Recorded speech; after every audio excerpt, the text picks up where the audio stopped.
नमस्कार दोस्तों, मैं हूं रोशन और आप देख रहे हैं जीके अफेयर्स यूट्यूब चैनल। दोस्तों, इस चैनल पे आपको प्रीवियस ईयर पेपर का डिस्कशन चलता है, तो आप लोग ज़रूर इस चैनल को सब्सक्राइब करके बेल आइकन को प्रेस कर लीजिए। दोस्तों, आप लोगों की बहुत ही डिमांड थी कि हम जो है देखिए रेलवे और डीएफसीसीएल का हम क्वेश्चन डिस्कस कर चुके हैं, साइंस का कर चुके हैं, जीके का कर चुके हैं। तो आप लोग की मांग थी कि जो customer relations and economics and marketing का था, इसको भी आप लोग जो है मांग कर रहे थे कि डिस्कशन किया जाए। तो इसी जो है सीरीज में हम 17 अप्रैल 2016 का यहाँ पर हम पेपर डिस्कस करेंगे सेकंड शिफ्ट का, जिसमें इकोनॉमिक्स, मार्केटिंग और कस्टमर रिलेशंस के जो भी क्वेश्चन पूछे गए थे उसको हम लोग डिस्कस कर लेंगे। तो जितना हो सकता है मैं करूँगा आप लोगों को हेल्प। और देखिए, मेरा ये सब्जेक्ट बिल्कुल नहीं है, क्योंकि मैं मैकेनिकल इंजीनियरिंग जैसे बीटेक किया है, तो इस तरह से थोड़ा सा दिक्कत आ सकती है, लेकिन कोशिश करूँगा कि आप लोगों को समझ में आ जाए। और देखिए, पीडीएफ चाहिए तो आप हमारे टेलीग्राम चैनल से जुड़ सकते हैं, जिसका लिंक आपको नीचे डिस्क्रिप्शन में है। और आपके पास कोई भी एग्जाम का क्वेश्चन पेपर होता है तो gkfs25@gmail.com पे भेज सकते हैं, ताकि हम उसको यहाँ पर डिस्कस कर सकें। तो देखिए, कौन कौन से हम पेपर डिस्कस करेंगे जिसमें कि economics and customer relation management का क्वेश्चन पूछा गया था। तो देखिए, पहला पेपर हम लेकर आए हैं 2016 का, उसके बाद 2018 का करेंगे, फिर 2021 का 5 पेपर है, इसको भी हम लोग डिस्कस कर लेंगे यहाँ पर, तो आपको कोई भी परेशानी नहीं आएगी। तो देखिए, पहला क्वेश्चन आपके सामने है कि ये पर्सन, सेल्स पर्सन की बात की जा रही है। तो देखिए, सेल्स पर्सन जो सामान बेचते हैं, who has a customer relation. तो देखिए, कस्टमर रिलेशनशिप तो होना बहुत ही ज़रूरी है। Without customer relations no salesman can sell जो है गुड प्रोडक्ट और large number of the product. तो selling product is said to be the involvement, यानी कि अगर सेल पर्सन है, यानी कि विक्रय व्यक्ति है जिसका जो है संबंध ग्राहक से है, तो उत्पाद बेचने में शामिल माना जाता है, तो उसको कौन सा यहाँ पर सेलिंग बोला जाता है? तो दोस्तों, उसको बोला जाता है क्रॉस सेलिंग। तो करेक्ट उत्तर होगा, यानी कि क्रॉस बिक्री इसका बोला जाएगा। तो इसको करेक्ट उत्तर इसका सी सही होगा। अब देखिए, जो अदर तरह के हैं उसको भी देख लीजिए। तो देखिए, डायरेक्ट सेलिंग क्या है कि product selling of the product in a non retail setting, यानी कि इसमें जो है कहते हैं ना कि बड़े बड़े जो है गोदामों में जो है सामान बेचे जाते हैं, जहाँ पर जो है बहुत मात्रा में, इसमें क्या होता है कि मिडिल मैन को हम लोग निकाल देते हैं। तो क्या होता है, डायरेक्ट सेलिंग जो है वो उसको बोलते हैं। उसका देखिए, कस्टमर वैल्यू सेलिंग, इसमें क्या होता है कि ग्राहक मूल्य, इसको विक्रय बोलते हैं। ऐसे दृष्टिकोण जो पूरी जो है बिक्री प्रक्रिया के दौरान ग्राहक को लाभ पहुंचाने पर केंद्रित रहता है, यानी कि इसमें जो है किस तरह से हम कस्टमर को लाभ पहुंचाने के चक्कर में रहते हैं, तो इस तरह से जो कस्टमर वैल्यू सेलिंग इसको बोलते हैं। उसके बाद देखिए, क्रॉस सेलिंग, जैसा कि मैंने बताया कि इसमें क्या होता है, practice of marketing and selling additional product usually done by a sales person who has a customer relationship, यानी कि जो है जिनके जो है कस्टमर रिलेशंस अच्छे हैं, उस तरह से जो है दूसरे प्रोडक्ट को भी उन्होंने बेच दिया। इसी तरह से लिंक सेलिंग है। तो लिंक सेलिंग देखिए थोड़ा सा डिफरेंट है कि इसमें क्या होता है कि जैसे आप जो है, एक सिंपल सा उदाहरण लीजिए कि आप जो है अमेजन, फ्लिपकार्ट, ये सब से आप सामान खरीदने गए, आपने कपड़े, और वहाँ पर देखिए कि ईयरफोन सस्ते थोड़े मिल रहे हैं, तो आप जो है ईयरफोन खरीद लिए। तो एक लिंक सेलिंग उसको बोलते हैं, तो ऑनलाइन में। तो इस तरह से इसको ध्यान रखिएगा। तो link selling concept that when customer purchase one product they will try to purchase other product link to is at well. तो इस तरह से आपको थोड़ा सा समझ में आ गया होगा। उसके देखिए, नेक्स्ट क्वेश्चन है कि what will be the result of a promising and over delivering sales strategy, यानी कि एक आशाजनक और अधिक उपलब्धि वाली बिक्री रणनीति का परिणाम जो है क्या होगा। तो इसमें क्या होगा कि जो कस्टमर होगा वो हैप्पी होगा, यानी कि हैप्पी कस्टमर इसका, यानी कि जो ग्राहक होगा वो खुश होगा। तो करेक्ट उत्तर इसका बी सही होगा, इसको जरूर ध्यान रख लीजिएगा।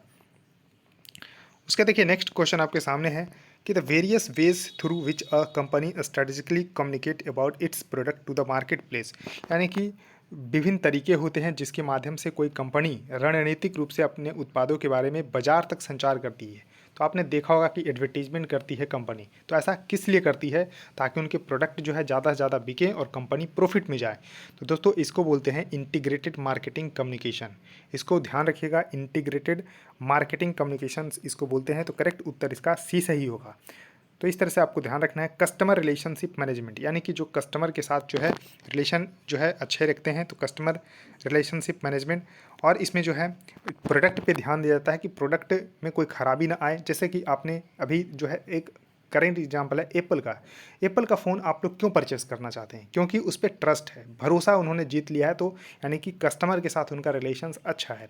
और टोटल क्वालिटी मैनेजमेंट, तो कंपनी क्या करती है, अब देखिए कस्टमर के साथ तो रिलेशंस बन गया कि एप्पल का प्रोडक्ट अच्छा ही होगा, तो अब कंपनी क्या फोकस करेगी कि जो हमारा प्रोडक्ट होगा उसका क्वालिटी जो है मेंटेन किया जाए, क्योंकि एक बार फिर कस्टमर का यहाँ पर ट्रस्ट टूट गया तो फिर जो है कंपनी जो है गिर जाती है। तो इस तरह से टोटल क्वालिटी मैनेजमेंट यहाँ पर किया जाता है। तो इस तरह से सभी लिंक्ड है, इसको ध्यान रखिएगा। उसके देखिए नेक्स्ट क्वेश्चन आपके सामने है कि CRS जो ग्लोसरी है उसमें जो है SAS का पूरा नाम, SAS का पूरा नाम जो है आपको बताना है। तो देखिए यहाँ पर आपको ध्यान रखना है कि सॉफ्टवेयर एज ए सर्विस इसका जो है पूरा नाम होता है, तो इसको ध्यान रखिएगा, सॉफ्टवेयर एज ए सर्विस। तो करेक्ट उत्तर इसका ए होगा, तो इसको इंग्लिश में ही याद रखना है, सॉफ्टवेयर एज ए सर्विस इसका पूरा नाम होता है, इसको जरूर ध्यान रख लीजिएगा। उसके देखिए नेक्स्ट क्वेश्चन आपके सामने है कि which one among the following is not a way for gaining permission for sending email to the people, यानी कि अगर निम्नलिखित में से कौन सा लोगों को ईमेल भेजने की अनुमति प्राप्त करने का एक तरीका नहीं है, तो देखिए नहीं है, इसको जरूर ध्यान रखिएगा। तो इसमें देखिए क्या होता है कि ऑप्ट आउट, तो देखिए एक तरीका तो ऑप्ट आउट है। इसमें क्या होता है कि जैसे आपने जीमेल पे साइन अप किया, तो इसमें आपको देखिए साइन अप के दौरान बहुत सारे फॉर्म जो है भरने होते हैं, उसमें अपना इन्फॉर्मेशन वगैरह देना होता है। तो क्या होता है कि ऑप्ट आउट, उसको हम अगर यहाँ पर आपको आउट करना है, यानी कि इस तरह से आपको ध्यान रखना है कि वहाँ से हमें जो है बाहर आना है कि हमें नहीं करना है, इसको साइन अप नहीं करना है। फिर ऑप्ट इन, हमने चूज कर लिया कि नहीं वह फॉर्म भर देते हैं तो हमें ईमेल जो है क्रिएट हो जाएगी। तो इस तरह से ऑप्ट आउट हो गया, हम उससे बाहर आ गए। ऑप्ट इन जो है हम उसको भर देंगे, और डबल ऑप्ट इन यानी कि देखिए डबल कन्फर्मेशन यहाँ पर करवाया जाएगा। तो देखिए सेल्फ ऑप्ट का यहाँ पर ऑप्शन नहीं होता है for the sending email to the people, तो करेक्ट उत्तर होगा डी, सेल्फ ऑप्ट इसका करेक्ट उत्तर होगा। उसके देखिए नेक्स्ट क्वेश्चन आपके सामने है कि the strategy to ensure the purchase of a new product और high quality product by the customer, यानी कि एक जो है यहाँ पर आपको बताना है कि रणनीति क्या होगा जिसमें ग्राहक द्वारा नए उत्पाद या उच्च गुणवत्ता वाले उत्पाद की खरीद जो है सुनिश्चित की जाती है, तो उसको बोलते क्या है? तो दोस्तों उसको बोलते हैं अपग्रेडिंग, यानी कि जैसे जैसे आपका जो है इनकम बढ़ेगा तो उस तरह से आप अपना जो है प्रोडक्ट जो है हाई क्वालिटी के लीजिएगा। तो इस तरह से आपको ध्यान रखना है कि आप अपग्रेड करते हैं, तो इसको जरूर ध्यान रख लीजिएगा। उसके देखिए नेक्स्ट क्वेश्चन है कि projecting the expected profit from the customers is major in of, तो देखिए ग्राहकों से अपेक्षित लाभ का अनुमान लगाना वो कहलाता क्या है? तो दोस्तों उसको बोलते हैं life time value of the customer. तो करेक्ट उत्तर इसका ए सही होगा, ग्राहकों का जीवन पर्यंत मूल्य। तो इसको जरूर ध्यान रख लीजिएगा। उसके देखिए नेक्स्ट क्वेश्चन है कि which of the following does not fall under the C suite, तो देखिए सी सूट के अंतर्गत जो है निम्नलिखित में से कौन नहीं आता है? तो देखिए यहाँ पर आपको थोड़ा सा ध्यान रखना है कि सी सूट, इसको सी लेवल भी बोला जाता है, सी लेवल भी इसको बोला जाता है। तो देखिए यहाँ पर क्या होता है कि cluster of the most important senior executive होते हैं इसमें, यानी कि बहुत सारे जो सीनियर मोस्ट एग्जीक्यूटिव होते हैं कंपनी के अंदर, तो जैसे कि इसमें इंक्लूड होते हैं chief executive officer CEO, CFO यानी कि chief financial officers, COO chief operating officer, CIO chief information officer. तो इस तरह से दोस्तों इसको ध्यान रखिएगा कि इसमें जो है इंक्लूड होते हैं। तो देखिए चीफ फाइनेंशियल ऑफिसर इंक्लूड होते हैं, चीफ एग्जीक्यूटिव ऑफिसर्स इंक्लूड होते हैं, चीफ ऑपरेटिंग ऑफिसर्स होते हैं, उसके बाद चीफ इंफॉर्मेशन ऑफिसर भी एग्जीक्यूट इसमें जो है सी सूट में जो है। और इन सबका काम क्या है? कंपनी को आगे ले जाना। तो क्या सेल्स मैनेजर का मैंने नाम लिया? तो नहीं। तो यहाँ देखिए सी सूट में जो है बिक्री प्रबंधक यानी कि सेल्स मैनेजर नहीं आते हैं, इसको जरूर ध्यान रखिएगा, बहुत ही इंपॉर्टेंट क्वेश्चन था। अब देखिए नेक्स्ट क्वेश्चन है कि personalizations in the digital environment refers to, तो इसको दोस्तों क्या बोलते हैं? तो यानी कि डिजिटल वातावरण में व्यक्तिकरण के तात्पर्य क्या है? तो इसका तात्पर्य है कि tailor messaging to individual customer, यानी कि व्यक्तिगत ग्राहकों को संदेश भेजना जो है, इसमें जो है पर्सनलाइजेशन इन डिजिटल इन्वायरमेंट इसका मतलब है। अब देखिए नेक्स्ट क्वेश्चन है कि which of the following techniques is use to know more about current and the potential customer, यानी कि जो करंट और जो आने वाले जो कस्टमर हैं उनकी में पोटेंशियल क्या है, तो इसके बारे में अगर जानना है तो इसको जो है बोलते क्या है? तो दोस्तों इसको बोलते हैं इफ़िशेंट कस्टमर फीडबैक। तो देखिए जो कस्टमर से हम लोग फीडबैक लेते हैं, तो इस तरह से आपको ध्यान रखना है इसका करेक्ट उत्तर होगा इफ़िशिएंट कस्टमर फीडबैक, इसका सही उत्तर होगा, इसको जरूर ध्यान रख लीजिएगा। अब देखिए यहाँ से इकोनॉमिक्स का क्वेश्चन थोड़ा सा चालू हो गया है। तो देखिए ओलिगोपॉली का मतलब क्या होता है। तो दोस्तों यहाँ पर अब ओलिगोपॉली का मतलब आपको पता होना चाहिए कि इसमें होता है फ्यू सेलर्स और मेनी बायर्स। तो इसको ध्यान रखिएगा, यानी कि अल्पाधिकार इसको बोलते हैं हिंदी में। तो इसमें क्या होगा, फ्यू सेलर्स होगा और मेनी बायर्स होगा। करेक्ट उत्तर इसका सी सही होगा, यानी कि बेचने वाले कम होंगे लेकिन खरीदने वाले बहुत होंगे, तो इसको अल्पाधिकार बोलते हैं, इसको ध्यान रखिएगा। तो करेक्ट उत्तर इसका सी सही होगा। अब देखिए कुछ अदर मार्केटिंग टर्म है, इसको भी ध्यान रखिएगा। अब देखिए परफेक्ट कंपटीशंस क्या होगा। तो यहाँ पर जो है large number of the firms होंगे, यानी कि बेचने वाले ज़्यादा होंगे और खरीदने वाले भी होंगे, तो परफेक्ट कंपटीशंस होगा। और यहाँ पर एंट्री कंडीशन इजी होगा, इसको ध्यान रखिए। अब देखिए मोनोपोली में क्या होगा कि बेचने वाले सिर्फ एक ही हैं, तो इसको मोनोपोली बोलते हैं। अब देखिए मोनोपोलिस्टिक्स कंपटीशन क्या होता है, लार्ज नंबर में होते हैं। ओलिगोपोली में क्या होते हैं, फ्यू नंबर्स में होते हैं। तो इस तरह से आपको थोड़ा सा ध्यान रखना है, मोनोपोली में एक, ओलिगोपोली में फ्यू, और परफेक्ट कंपटीशंस में large number of the firms are there in the market. तो इसको ध्यान रखिएगा। अब देखिए क्वेश्चन है कि the economic that consumes their industrial production on their own are, यानी कि वे अर्थव्यवस्थाएं क्या कहलाती है जो अपने औद्योगिक उत्पादन का उपभोग स्वयं कर लेती है।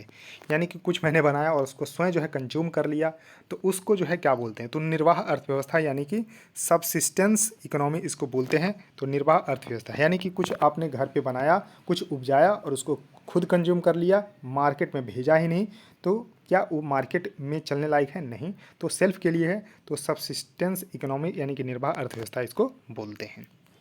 उसका देखिए नेक्स्ट क्वेश्चन है कि the word bulls and bears are associated with. तो आपने थोड़ा सा भी अगर सेंसेक्स के बारे में जानते होंगे, निफ्टी के बारे में जानते होंगे, तो यहाँ पर बुल्स एंड बियर्स के बारे में ज़रूर जानते होंगे। तो ये आपको जो है शेयर मार्केट से रिलेटेड है, यानी कि स्टॉक मार्केट से। तो देखिए स्पेकुलेटर यानी कि सट्टेबाज यहाँ पर जो है, सटीक आंसर तो नहीं है लेकिन जो मिलता जुलता ऑप्शन है वो स्पेकुलेटर यानी कि सट्टेबाज इसका सही उत्तर है। वैसे ध्यान रखिएगा ये स्टॉक मार्केट से रिलेटेड है। अब देखिए बुल्स में क्या होता है कि मार्केट जो है बढ़ती जाती है, और बियर्स में क्या होता है, मार्केट गिरती है। तो इस तरह से आपको ध्यान रखना है। अब देखिए यहाँ पर दो टर्म होता है BSE यानी कि बम्बई स्टॉक एक्सचेंज, और एक होता है नेशनल स्टॉक एक्सचेंज। तो देखिए BSE का जो यहाँ पर सेंसेक्स इसको होता है, और यहाँ पर नेशनल स्टॉक एक्सचेंज का निफ्टी होता है।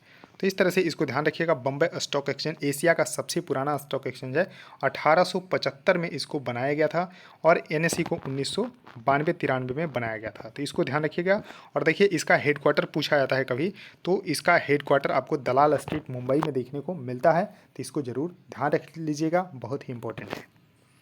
उसके देखिए नेक्स्ट क्वेश्चन आपके सामने है कि निम्नलिखित में से कौन भारत में राष्ट्रीय आय का गणना करता है। तो देखिए नेशनल इनकम की गणना CSO यानी कि सेंट्रल स्टैटिस्टिकल ऑर्गेनाइजेशन करती है, केंद्रीय सांख्यिकी संगठन करती है। तो इसको थोड़ा सा ध्यान रख लीजिएगा। अब देखिए इसमें हम बात करते हैं कि यहाँ पर CSO ये आपको, और ये क्या है, ministry of static and programme implementation के अंतर्गत आता है, और इसका हेडक्वार्टर जो है, तो इसका हेडक्वार्टर न्यू दिल्ली में है। तो इसको थोड़ा सा ध्यान रखिएगा कि ये मोस्पी के अंतर्गत आता है, यानी कि ministry of statistics and programme implementation के अंतर्गत आता है, और इसका हेडक्वार्टर न्यू दिल्ली में है, और सेंट्रल स्टैटिस्टिकल ऑर्गेनाइजेशन ही भारत में राष्ट्रीय आय की गणना करता है। अब देखिए नेक्स्ट क्वेश्चन आपके सामने है कि which of the following banks is the largest commercial bank in India. तो देखिए बैंकों का बैंकर तो RBI को बुलाया जाता है, यानी कि रिजर्व बैंक ऑफ इंडिया का, लेकिन भारत में जो सबसे बड़ा कॉमर्शियल बैंक है वो है स्टेट बैंक ऑफ इंडिया। तो देखिए आज़ादी से पहले 1921 में इसको स्थापना किया गया था as a Imperial Bank of India. 1921 में इसकी स्थापना इम्पीरियल बैंक ऑफ इंडिया के रूप में। उसके बाद देखिए सभी को मर्ज करके 1955 में इसको बनाया गया स्टेट बैंक ऑफ इंडिया के रूप में। इसको ध्यान रखिएगा। इसका हेडक्वार्टर मुंबई में है। तो और इसका टैग लाइन बहुत ही अच्छा है, इसको ध्यान रखिएगा, बड़े बैंक के बड़े फ़ायदे। टैग लाइन भी एग्जाम में पूछे जाते हैं, तो ध्यान रखिएगा, बड़े बैंक के बड़े फ़ायदे। अब देखिए इनका जो MD हैं वो आप जो है इनको ज़रूर ध्यान रख लीजिएगा, करंट में इसको देख लीजिएगा। तो यहाँ पर स्टेट बैंक ऑफ इंडिया यानी कि भारतीय स्टेट बैंक इसका सही उत्तर होगा। अब देखिए रिजर्व बैंक ऑफ इंडिया के बारे में भी पूछा जाता है। तो रिजर्व बैंक ऑफ इंडिया की स्थापना reserve bank of India act 1934 के अंतर्गत 1 अप्रैल 1935 को किया गया था, और इसका नेशनलाइजेशन 1 जनवरी 1949 को किया गया था। शुरू में इसका हेडक्वार्टर 1935 से 37 तक कोलकाता में था। 37 से इसको मुंबई में हेडक्वार्टर शिफ्ट कर दिया गया, इसको ध्यान रख लीजिएगा। और 25वें नंबर के अभी गवर्नर हैं शक्तिकांता दास, तो इसको भी ध्यान रख लीजिएगा। रिजर्व बैंक ऑफ इंडिया के बारे में मैंने थोड़ा सा इन्फॉर्मेशन दे दिया है। अब देखिए नेक्स्ट क्वेश्चन है कि in economics dictionary what is the full form of NSDL। तो देखिए NSDL का पूरा नाम क्या है, तो नेशनल सिक्योरिटीज़ डिपॉजिटरी लिमिटेड। तो करेक्ट उत्तर इसका दोस्तों होगा ए। तो यहाँ पर ध्यान रखिएगा, ये लार्जेस्ट डिपॉजिटरी है जिसको इस्टेब्लिश किया गया था 1996 में। 1996 में इसकी स्थापना की गई थी, ध्यान रखिएगा 1996 में। और स्थापना जो की गई थी वो डिपॉजिटरी एक्ट 1996 का था, उसके अंतर्गत ही 1996 में इसकी स्थापना नेशनल सिक्योरिटी डिपॉजिटरी लिमिटेड की स्थापना की गई।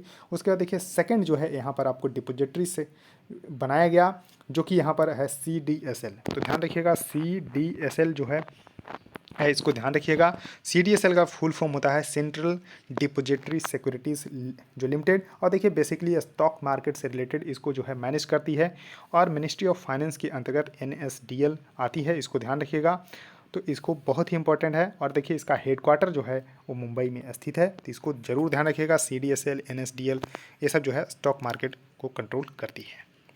अब देखिए नेक्स्ट क्वेश्चन है कि what is the most important and the first step in the marketing process. तो देखिए मार्केटिंग प्रोसेस में जो है यहाँ पर मोस्ट इंपॉर्टेंट तो जो फर्स्ट स्टेप जो है क्या होता है, तो इसको जो है आपको ध्यान रखना है कि understanding customer needs and the requirement. तो देखिए सबसे बेसिक रिक्वायरमेंट है, जैसे मैंने यूट्यूब चैनल ही खोला, एक थोड़ा सा एग्जांपल देता हूँ, यूट्यूब चैनल ही खोला तो क्या मैं कुछ भी वीडियो बनाने लगूँ तो चल जाएगा? नहीं। पहले आप लोगों की ज़रूरतों को मैंने समझा। आप लोग जो यहाँ पर कमेंट करते हैं वो फीडबैक होती है, तो कस्टमर से फीडबैक लेना जो है बहुत ही ज़रूरी है। तो इस तरह से जो मार्केट जो कोई भी फर्म्स खोलती है, कंपनी खोलती है, तो कस्टमर से फीडबैक लेना और कस्टमर की क्या ज़रूरतें हैं और किस तरह के प्रोडक्ट चाह रही है, क्या सस्ता जो है यहाँ पर चाह रही है, क्या महंगा चाह रही है। तो इस तरह से कस्टमर की जो यहाँ पर नीड्स है और उसकी रिक्वायरमेंट है, अगर कोई भी कंपनी समझ जाएगी तो वो चल जाएगी, अगर नहीं समझ पाएगी यानी कि उल्टे डायरेक्शंस में चलेगी तो यहाँ पर कंपनी जो है डूब जाती है।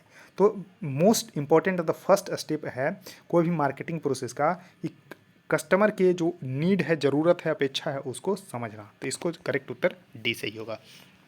अब देखिए नेक्स्ट क्वेश्चन है कि economics planning is the most important feature किसकी होती है।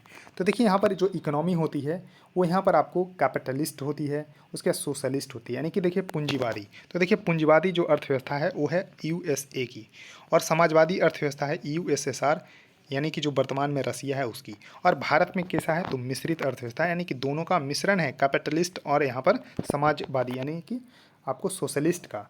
और यहाँ पर क्या होता है कि प्राइवेट और गवर्नमेंट दोनों का यहाँ पर हिस्सेदारी होता है। तो अपनी जो अर्थव्यवस्था है भारत की वो है मिक्स्ड इकोनॉमी। और यहाँ पर मैंने बताया कि कैपिटलिस्ट है USA की और यहाँ पर सोशलिस्ट है यहाँ पर यानी कि समाजवादी अर्थव्यवस्था है USSR की। अब देखिए नेक्स्ट क्वेश्चन आपके सामने है कि stock market investors are consider है। तो देखिए जो स्टॉक में इन्वेस्ट करते हैं उसको यहाँ पर शेयर होल्डर्स बोलते हैं। तो ध्यान रखिएगा इसका करेक्ट उत्तर होगा डी, यानी कि शेयर अगर खरीदते हैं, जो यहाँ पर जो शेयर मार्केट होती है उसमें क्या होता है कि कंपनी के शेयर बिकते हैं।